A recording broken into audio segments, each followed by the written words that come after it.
Hi there, it's Paulie here. Hey, with tea. So, I've just come from being a guest of honour at a science fiction convention, SwanCon, which is the oldest running sci-fi con in the Southern Hemisphere. Actually, it's the West Australian state science fiction con. So, it is my local, and it is a great crowd. So, okay, so there was an interesting set of almost informal panel discussion. Now, I kind of keep this channel generally away from being political. However, my existence has been politicized by bad actors in the world who wish to use the existence of trans people, as a subject of contention so that they can work it for their own ends. Yeah, look, my university degree studies include such things as philosophy and politics. And But with all that, the best definition of politics came from Hunter S. Thompson. Politics is the art of controlling your own environment. Yes, so my existence is political, because I will do absolutely everything I can to ensure that my existence and the existence of other assaulted minorities continues and that we can prosper. So anyway, this was an interesting thing because this is a science fiction convention. Now, I have to say that Australian science fiction communities in particular, they are somewhat different to those I've found in the USA. There's not so many people who are just like a fan of the fandom or just fans of media shows. This is old school kind of lit fandom, and most people there are something. Most of them are published in one way or another. And as you just talk to random people, they're all like quite accomplished in various fields. My dance partner actually turned up to support me. She just wanted to pop in and say hi. She hadn't met these people before, and she was saying afterwards, like, there were so many powerful personalities. You'd find a slightly under-socialized sort of woman. So you talk to her, and it was sort of an interesting kind of conversation. But then when I went to what do you do, so I run all the radio telescope arrays at the National Observatory. Oh, and who's this next person do? Oh, well, I'm actually currently I'm a marine biologist.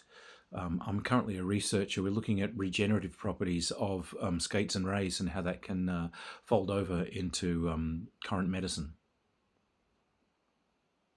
Oh, so everyone, just what's up? There's computer folk, and so it's an interesting crowd.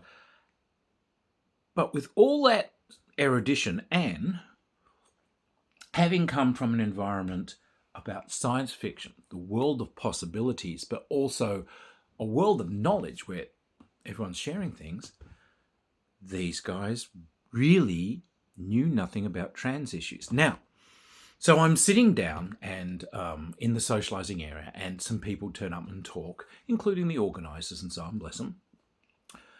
But then, hey, one of the guests is just there talking with people, so more people come and sit and talk and everything. Now, had you asked any of these people, are you like a trans ally, an ally of trans people, they would have firmly said yes. But then would come out the buts, and this is what happens. So, Australia is an amazingly safe place to be, but I was a little bit shocked and dismayed, I guess, because there was like a sports facility attached to it. And I walked out literally to get lunch, and someone screamed an trans slur at me. I'm me, so I immediately turn around and just head straight for them. We got a fucking problem, mate. Let's get it sorted. And of course they flee. Attempting to start a fight with me is actually a fairly good way to end up in a wooden box. But this happened again, and as we're coming back at night, again, there was a gang of people who tried to, started screaming anti-trans slurs at me, and I was with some other people, so I just maneuvered the way I'm trained to, like push the other people to my left side to keep my, my right fighting side clear, made sure I'm between them and the other people, and just moved everyone on. So just keep moving, and I'm going to hang slightly back behind the party just to, because that's where the attack will come from if it comes, etc. The stuff I'm trained over many decades to just deal with. But these people, nice science fiction people have met me afterwards, the next day, and they're talking about that.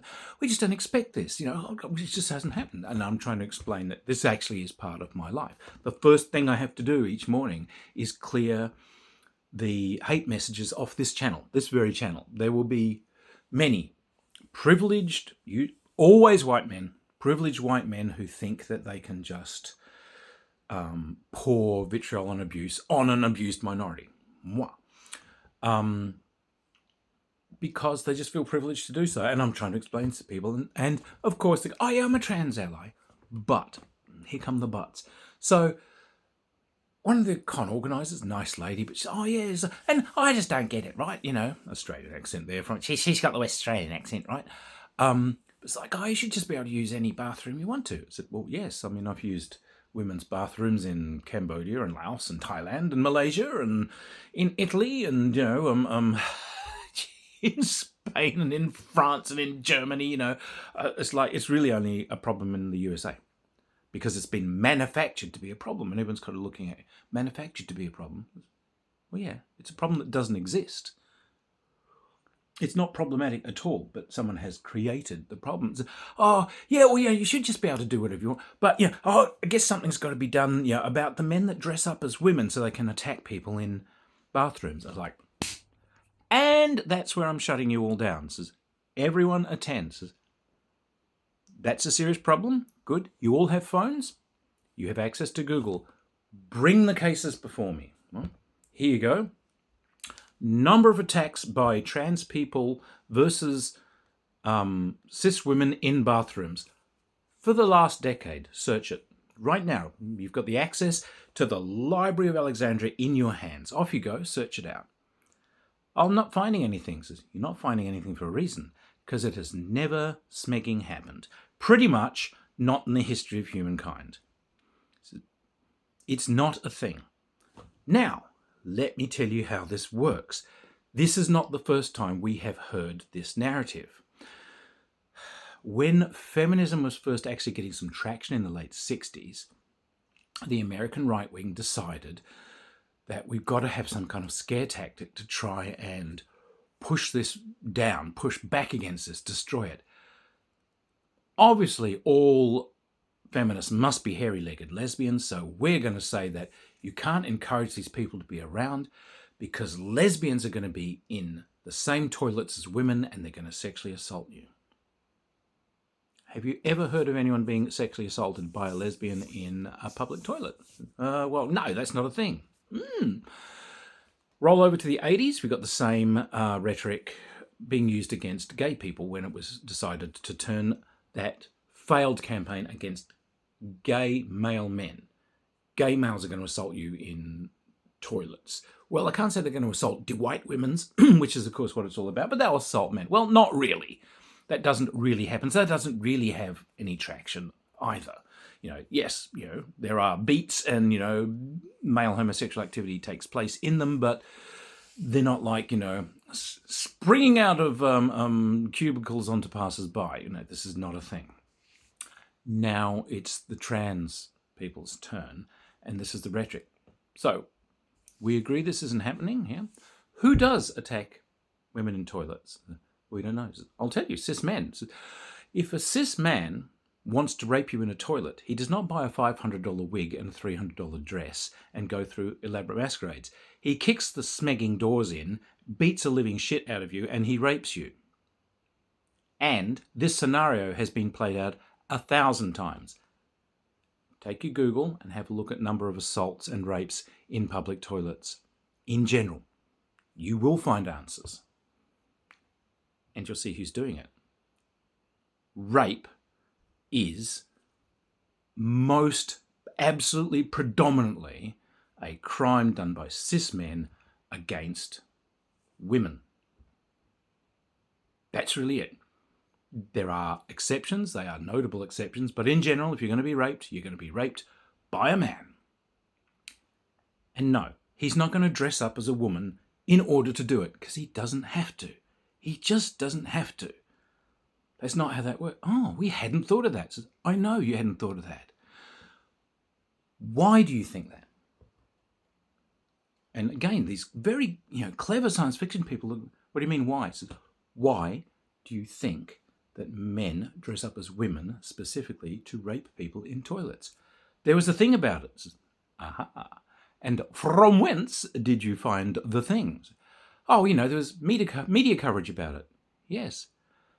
Paid media coverage told you about a thing that doesn't exist, and you never questioned it. You never used your own cognitive abilities to say, wait, that doesn't sound likely. You just decided to go for it. And every time something like this is pitched, it's because someone is making profit of it. That can be a profit of money, or it can be a profit of power, which goes to money. There's a filter I need to get you all to start doing. First is, who is profiting off this whenever you are told something?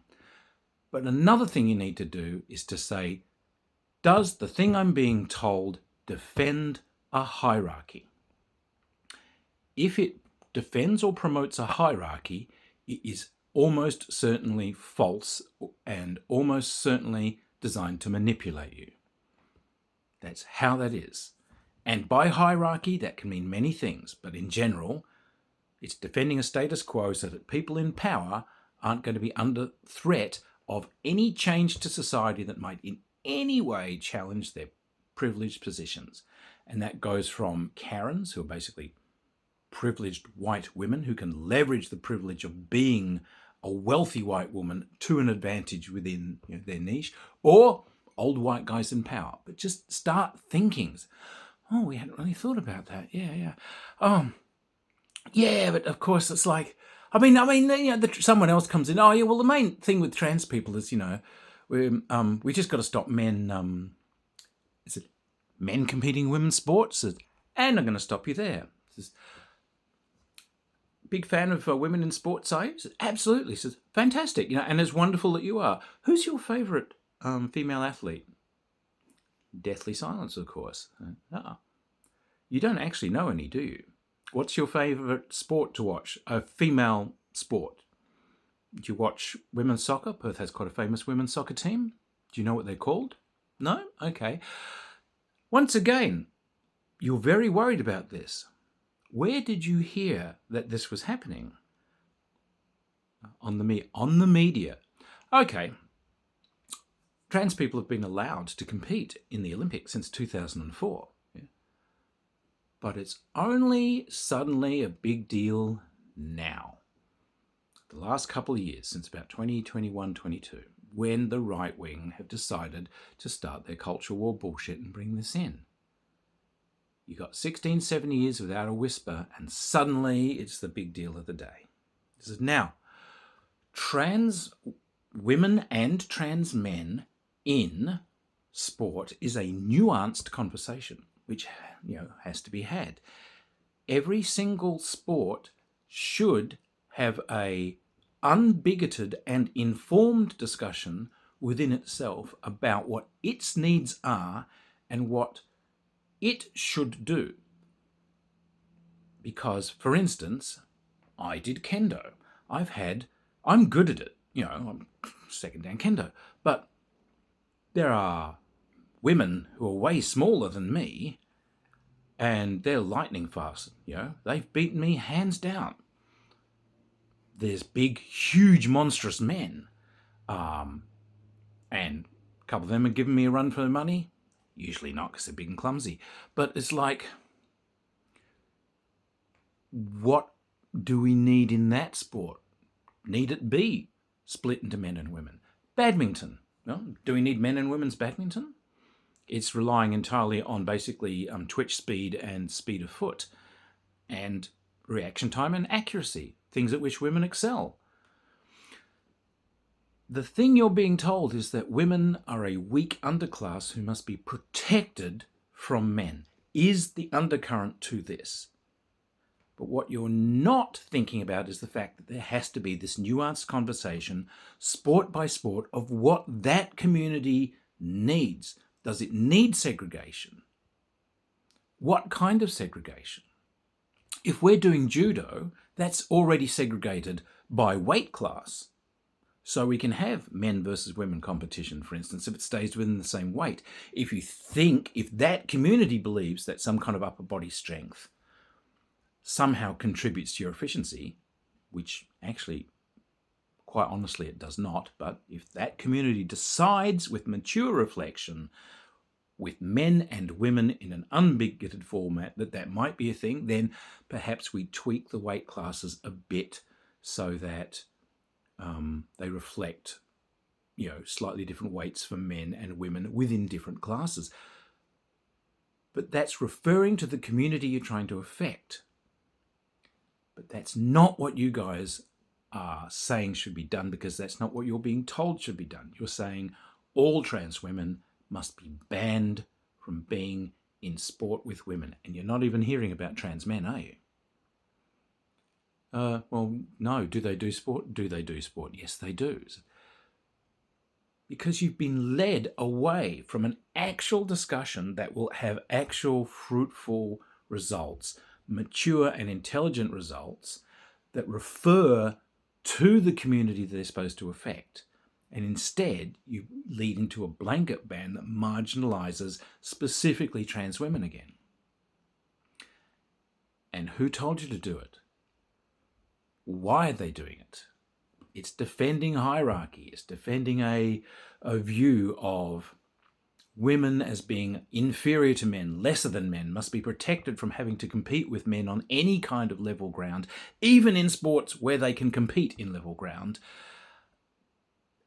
It's being pushed by the media that are paid for by the big right-wing think tanks and all the big right-wing donors, because it's part of a set of culture wars that is being done to destabilize the society to an extent that right-wing forces can leverage it and use it to stay in power. We hadn't thought of it like that. Start thinking about things like that. So it was just such a strange series of conversations. Like I said, every single person there would have described themselves as a trans ally, but they'd never actually thought anything through. It says, right, puberty blockers. That's another one you're going to be told about. We must protect the children from being sterilized. This doesn't happen. Right? No one just decides, hey, mum, I'm a boy and I'm taking a fistful of puberty blockers. There is, again, a nuanced conversation which needs to be done about what kind of counselling and care someone goes through. Not trying to tell people that there needs to be like extra levels of gatekeeping, but there does need to be counselling and people who speak to this child and find out their feelings and find out what's going on. And okay, this person does seem to, be falling into the transgender character. So maybe we do try giving them puberty blockers, because what this does is it gives them a breathing space in which to live in their chosen gender and see if this is a fit. It's actually a breathing space. It's not a final solution. It actually allows a child to see, is this the gender I'm going to be comfortable in? And if it isn't, they go off the puberty blockers because it's not permanent. And these things have been used perfectly successfully for many decades, 50 or 60 years. 50 or 60 years of untroubled use. When have they become a problem? Now, when it's being leveraged for the cultural war narrative. And you will find people talking about detransitioners. Look at the actual numbers. It's a tiny percentage, something like 0.2%. And in almost every case, a factor of why someone wanted to detransition was because of the social pressure of trying to stay in their chosen gender when they're under constant assault for it. They just couldn't take it anymore. So someone's being It's a bully is blaming you for standing there and letting yourself be punched. You know, it's so you've got to think about these things. Whenever you're getting a message, particularly about a minority, think about who is profiting from this and why you are hearing this message now. It was a strange thing to have to talk to a bunch of supposed geniuses about. It really was. It was interesting. And so I think some good was done, because this conversation was held not once, but like 3 times with different groups. As I sat there, as people came in to say, shit, that was almost a fight last night. And you kind of like, you kind of defused it, and these people moved away and said, yeah, well, you got to understand, given the life I live, this is actually a skill that, you know, older trans people develop. There's younger trans people bopping about here. So I've got to be out there. I've got to be able to let them see they can live and move in these spaces. And if a fight starts, I'd rather take the hit, because I'm trained to do it. And if they never even see it, I'm happy. Or if they just hear about it, I'm also happy, because they know someone's got their back. But yeah, it was yeah. So, like I said, an odd thing to have a group of people that are that intelligent, supposedly, and that well informed, supposedly, and realize that these things have never actually come through any kind of cognitive filter that has said, why am I being told this? Who's behind it? Is this true? So I know I'm preaching to the choir, all right? I know. But I could have sworn I would be preaching to the choir there too. But that choir hadn't really thought about a lot of things through. I'm a trans ally, but is always the but. Have a think about that, and just the next time you hear one of these tropes, the next time you get any of this sort of thing, just ask yourself, who is profiting from it? Why am I being told this? Is it being used to push, defend, or promote a hierarchy? In other words, to keep someone in power or keep someone in profit. Just those simple tests will make your ethical life a lot easier. Anyway, look, that's my strange little thing. This does kind of count, like I said, normally my anecdotes are funny, but this is a fanish thing that happened at a fanish gathering. And so, all right, it kind of belongs here. And of course, I have put things up where I'm at demos and so on. I will. Another piece of advice I got at this is someone saying, oh, because I've turned up in my usual. Sorry, I'm dressed down tonight. I'm just sitting here having a cup of tea with my friends. But, you know, like, yes, I was wandering around in black lace and amber jewellery because I'm sodding me. I live magnificently and I dress magnificently. I also fight magnificently. But, you know, you should just cover up. You should make sure you're not noticed. You should make sure no one sees that you're a woman. Nope. So I should cover up and hide and so that I don't disturb the sensibilities of hate mongers who have decided to target my minority. Nah, bring it. Which is the same message for all the people who keep leaving the hate mail here. It says, screw you guys, you are pathetic. And not one of you has the courage that a 15-year-old trans kid shows every time they step out the door. And I'm here to make sure that those kids who step out that door know that I've always got their back and there's always someone who cares and that the fight's worth having. So anyway, cheers everyone, and I'm going to start doing some tea talks about games theory, and some people have asked about like deeper things about games culture and play styles and rule styles and things like that don't kind of, they're not a review and they're not an anecdote. So I am going to start a little stream of things just talking about kind of technical aspects of games, gameplay and umpiring and these sorts of things. And I've had a few requests from viewers, so I shall address these. So, okay. Cheers, everyone. And, yeah, keep thinking.